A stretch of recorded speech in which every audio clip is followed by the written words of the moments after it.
আগামী বছরই দেশবাসী একটি রাজনৈতিক সরকার দেখতে পারবে বলে জানিয়েছেন পরিকল্পনা উপদেষ্টা অধ্যাপক ডক্টর ওয়াহিউদ্দিন মাহমুদ। সকালে রাজধানীর একটি হোটেলে বাংলাদেশ উন্নয়ন গবেষণা প্রতিষ্ঠানের উদ্যোগে আয়োজিত এবিসিডি সম্মেলনের প্রথম সেশনে অংশ নিয়ে তিনি কথা জানান। অর্থনৈতিক ও আয় বৈষম্য এই মুহূর্তে বড় একটি দুশ্চিন্তার বিষয় উল্লেখ করে উপদেষ্টা বলেন, বৈষম্য দূর করতে মানসম্পন্ন শিক্ষা দরকার, যেখান থেকে অনেক দূরে রয়েছে বাংলাদেশ।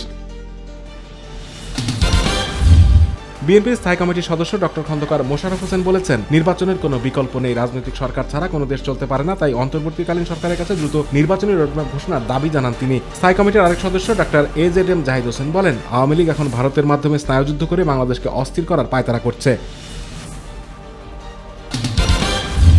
যারা খুনিদের পুনর্বাসন করতে চায় তাদের বিরুদ্ধে দ্বিতীয়বার রাজপথে নামতে প্রস্তুত বলে জানিয়েছেন জুলাই স্মৃতি ফাউন্ডেশনের সাধারণ সম্পাদক ও বৈষম্যবিরোধী ছাত্র আন্দোলনের সমন্বয়ক সার্জিস আলম। সকালে চট্টগ্রামে শহীদ পরিবারের কাছে আর্থিক সহযোগিতা প্রদান অনুষ্ঠানে কথা বলেন তিনি। অন্তর্বর্তী সরকার আওয়ামী লীগকে নিষিদ্ধ করতে পারে না বলে মন্তব্য করেছেন জাতীয় পার্টির চেয়ারম্যান জিএম কাদের। তিনি বলেন, কেউ দোষ করলে তার বিচার হওয়া উচিত। দুপুরে রাজধানীর বনানীতে এক আলোচনা সভায় এসব কথা বলেন জিএম কাদের। জাতীয় পার্টিকে সাংবিধানিকভাবে শান্তিপূর্ণ সমাবেশ করতে দেওয়া হচ্ছে না বলে অভিযোগ করেন তিনি। নরসিংদীর রায়পুরে আধিপত্য বিস্তারকে কেন্দ্র করে আওয়ামী লীগের দুই পক্ষের সংঘর্ষ হয়েছে। এতে ধারালো অস্ত্রের আঘাত ও গুলিবিদ্ধ হয়ে এক নারী সহ 2 জন নিহত হয়েছেন, আহত হয়েছেন আরও 10 জন। সকালে জেলার রায়পুর উপজেলার মেথিকান্দা এলাকায় এ ঘটনা ঘটে।